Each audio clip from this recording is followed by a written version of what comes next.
Today we are going to be writing a short story with AI, and we're going to be doing it all within the confines of this single video using just a starter prompt, and then we will be building a super prompt to use in Claude, and that's how we're going to write this. So we're going to be using a combination of ChatGPT and Claude to do this, and I'll show you my entire process from start to finish. Let's go.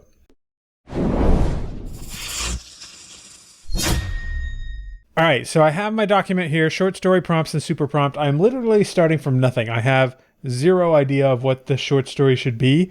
And so I'm just starting with this starter prompt right here. The only thing I do know is that I want this to be in the superhero genre, and based on some things that I want to do later with this short story. And so there isn't much of a difference. If you go and research articles online about how to write a short story and everything, there isn't actually that much different from writing a novel. But of course, there's a lot that actually is different. And the main thing I've discovered in my research, because I'm not an expert by any means on short stories, is that it really should involve an interesting moment in time, essentially, or a pivotal moment for a single character. And so I've included some of things like that in this prompt. The prompt goes, give me 20 ideas for a superhero-related short story. Here are some elements that each idea should have. One and only one protagonist, a clear dilemma, a decision, a climax, an outcome. The story should involve just a few scenes, ideally a single moment that is pivotal for the character but doesn't require much exposition. It should immediately jump into the action. So I'm trying to get it under this idea that this isn't a broad story idea. This is essentially a snapshot in time, a single moment. And just now that I'm thinking about this, I'm going to add a clever twist and a clever world building feature, just to add a little bit of extra spice into the prompt to see how it does. We're going to take this prompt, copy it, go into ChatGPT, and paste it here. We're going to be using GPT-4 for this, and go. Okay, it's given me 10 ideas here. I asked for 20, and it said I could continue, but I actually found one in here that I really liked, which is this number 2 here, Time's Tether. Protagonist Tim can see 10 seconds into the future, and the dilemma is he sees his own death repeatedly. So I thought this was cool. Like, if he sees his own death and he's seeing 10 seconds into the future, that means he's about to die every, 10 seconds. And so he manages to avoid his own death repeatedly just because he can see 10 seconds into the future. I thought that was pretty cool. Climax avoids his foreseen death, realizes he can change his future, learns he can't see his future anymore. Clocks and timers don't exist. People rely on inner body clocks. This was a world-building element that really isn't that relevant here, so I'm just going to ignore it. I'm going to take this. I'm actually going to open a new chat because I don't want it to remember all of these details. I'm going to paste this in here and say, we're going to modify this and say, here is a short story idea called Time's Tether. Please expand on it and give me a full synopsis. So the protagonist, Tim, can see 10 seconds into the future. I'm just going to say during a superhero battle. Oh, I should make this clear, actually. He sees his own death repeatedly. I should make this clear. A superhero genre short story idea, so make sure it knows that. During a superhero battle, he sees his own death repeatedly. He has to make multiple changes in order to avoid his death, and it is stressful because he keeps seeing 10 seconds into the future, and no matter what he does to change the future, he still ends up seeing his own death 10 seconds later and has to act again. Climax, TBD, because I don't really want to do that. Outcome, he lived. I'm going to say TBD, please come up with a suitable climax. And all right, now we're going to expand this to a synopsis.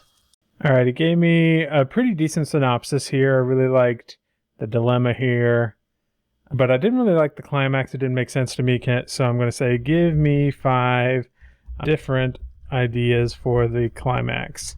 So I like number 2 here, so I'm going to say let's go with number 2.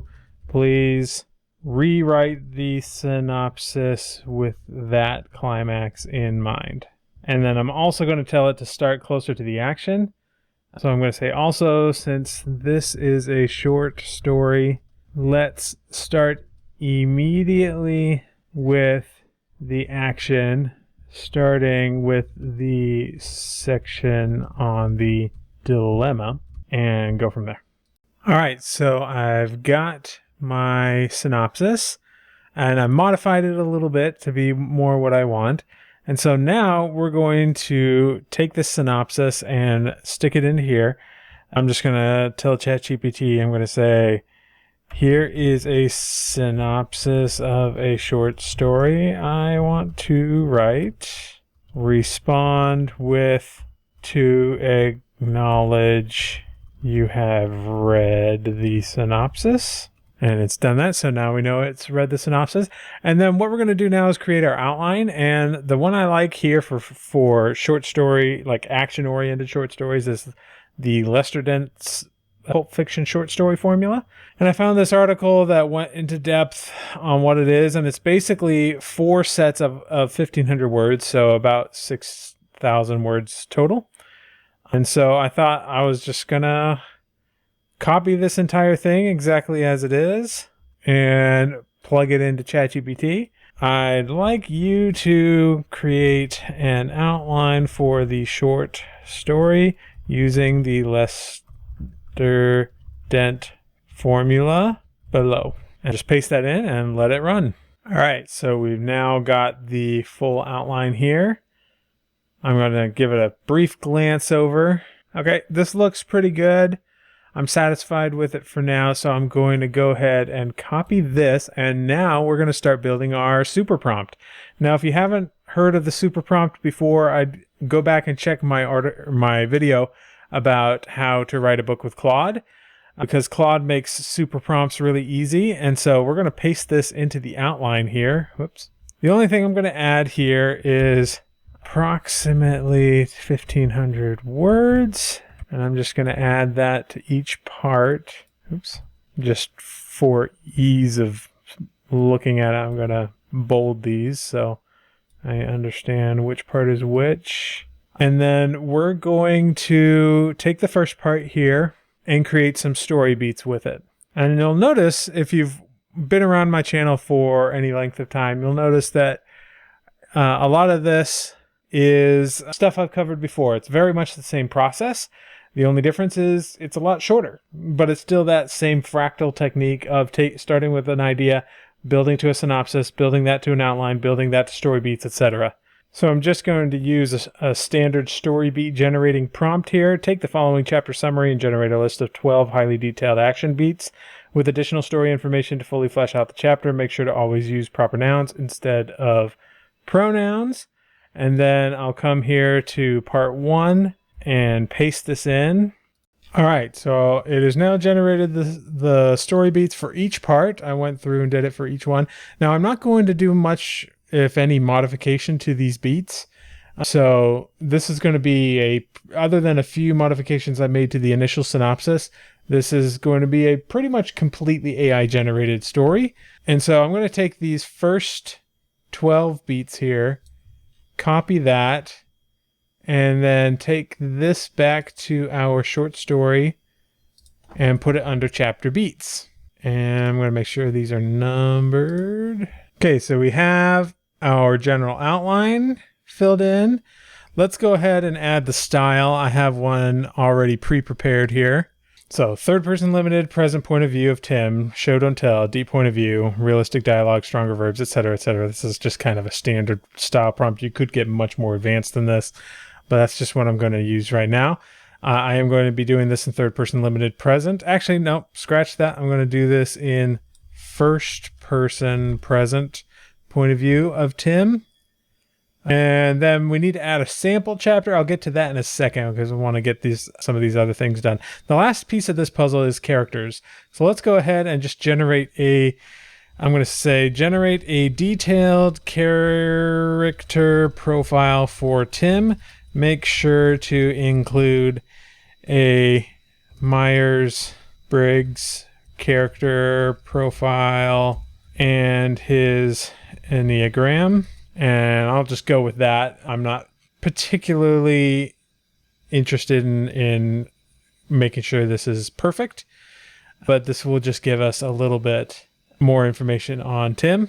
And then we can put that into the super prompt and it should shape how the character behaves.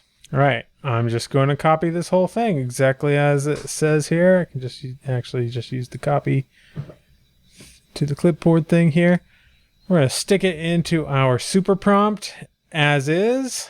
And then the last thing that we have to put into the super prompt is a sample chapter. Now I'm going to use this sample chapter. This is a short story I wrote a little while ago that's kind of pulpish. And so I'm going to put that into the sample. So now we got a pretty long prompt here. Like for instance, if we look at the word count here, we got 7,000 words in this prompt when you include all of this information, and we only have the story beats for the first chapter. So I'm going to say the instructions are using all of the above information on chapter beats outlined in characters, write 50,000 words. And now we're going to give it this ridiculous number of 50,000 words because that tends to make it write more. If we were to put in the 1,500 words that we actually want from this section, it would probably result in much less than 1,500 words. And so by just putting a larger number here, like 30, 40, 50,000, it ends up writing more. We'll see how much more in a second. It might end up writing too much, but that'd be okay. Use the sample chapter and the style to determine the prose style of the chapter you write. Follow the chapter beats exactly. All paragraphs should take place during the time frame of the summary. Instead of adding new events, focus on fully developing the given story beat rather than rushing to new plot points. End the scenes at the specified story beat rather than continuing further. And we add that just so Claude is aware that we don't want it to get too creative and to stray from the instructions too much, because it tends to do that. All right, so let's go ahead. We'll grab this entire thing. And now we're going to go into Claude. Now we may have to do this a couple of times. I've noticed with Claude, it's not always consistent with its output. Sometimes I've given it this super prompt and it's only written like 500 words. And then other times all I do is run it again and it gives me 4,000 words. And so it's not super consistent. And so that's a big tip I have for you. Try it multiple times until it gets exactly what you're looking for, because you might have to do that. And if you're using Claude Pro, you'll have a lot more extra bandwidth, so you could do something like that. But let's go ahead, paste this in. It'll paste it as a TXT file. You could also create a file from the super prompt and upload it, and it would have the same effect. Yeah, so for instance, here it is already giving us just kind of a summary of what happens. It's not actually giving us prose. It's kind of giving us a little prose. But it's definitely not doing things in the first-person perspective that I want it to. So yeah, that was an unsuccessful first attempt. I'm going to try this again. This time I'm going to put the instructions at the top so that hopefully it reads that first, and maybe that makes a difference. Let's just try it one more time. All right, now it's actually doing it. It's doing a good job too. Let's read a little bit here. The air rang with the discordant melody of chaos. Sirens wailed, buildings groaned and crashed, flames crackled, and all around me citizens screamed. This was the soundtrack of another clash with the malevolence in Metropolis City. Debris pelted my sleek black suit as I darted between abandoned vehicles, using them as cover from the enemy fire streaking overhead. I was focused, maneuvering on instinct honed from countless battles. That's when it hit me, the vision. It flooded my senses with terrifying clarity, a burning projectile, trailing crimson vapor shooting straight towards my chest. I saw it pierce my suit, saw my own blood bubbling from the hole it tore through me. Oh, dark, Claude. You don't usually get that dark. I felt the white-hot pain bloom before everything went dark. I gasped, snapping back to the present. The vision lasted only a second, but felt as real as if it had actually happened. So this is pretty good. Certainly not perfect, but pretty good. And it's continuing on. And so this is a good example of how you might have to try again from your first attempt. But yeah, this is pretty good. All right, so it ended up continuing on to chapter 2, which I didn't want it to do, but that's okay. We can just grab everything here from chapter 1 that it did do, and I'm just going to copy this. And what I'm going to do now that I have this first chapter, is I'm going to actually go to the sample chapter that we had to give it some prose information, and I'm going to replace this chapter with the new chapter that we just generated. And that way it won't accidentally be pulling in information from that particular chapter. And I'm also curious to know how many words this generated. 1,800. So that's pretty much right on the money. We wanted about 1,500. And so it did really well here. So now if we go back to ChatGPT, we can grab the story beats for part 2. So we had part 1 here. Part 2 is here, and we can go back into the super prompt, go down here to chapter beats and input the next chapter beats. And then the only other thing that I'm going to change about the super prompt is I'm going to go here to the instructions and say we're going to be doing chapter 2. Then we're going to grab this whole thing, go back into Claude, open a new window in Claude, and say start a new chat. And while it's doing that, it does appear to be doing a good job here. We're going to go ahead and prep the next super prompt for part 3. We'll just copy here and copy these story beats in. We'll go up to the top and change it to be chapter 3. And now we should be good to go once this finishes generating, once the first or the second chapter finishes generating in Claude. All right, now that that's done, we're going to paste in the beats for chapter 3, and it'll write that. And while it's doing that, let me make sure it's on a good roll. Yeah, it's going there, so that's good. Now the last thing we have to do is just prep the story beats. We'll copy these from ChatGPT, put them into our super prompt. Say we're going to be writing chapter 4. And then we'll copy it and get it ready to go as soon as it's done generating chapter 3 here. Now, of course, if you were doing this with the intent to publish, you would want to be reading this through, validating everything. Because I really don't have any personal investment in this story because I didn't come up with it or anything, I'm just sort of running through it as quickly as I can with little to no, trying to see how good can I get it with as little personal involvement as possible.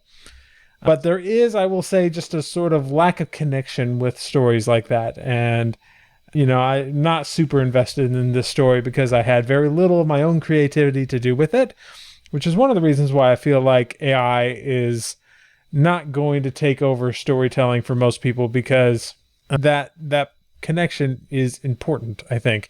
But so if you're using these techniques, make sure you are putting in the work to get it exactly how you like. Make sure you feel that connection to the text, that you have that investment in it, and don't just try to generate chapters and then throw them up without any kind of help at all.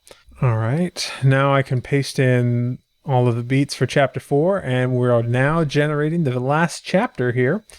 I hope this has been helpful for you. I'm going to go ahead and take these chapters that it gave me, and I'm going to put them into Atticus, and so I could format them and actually get them ready for some kind of presentation if you are interested. And once I don't know if that'll be ready by the time this video goes out, but if it is, you can look for it below. But I will probably also do a couple of other videos showing further processes, things you can do with this short story. So look forward to that. We're going to be doing a lot of things with the short story to kind of show off the power of AI and what things we can do with it. And I'll see you then in the next video.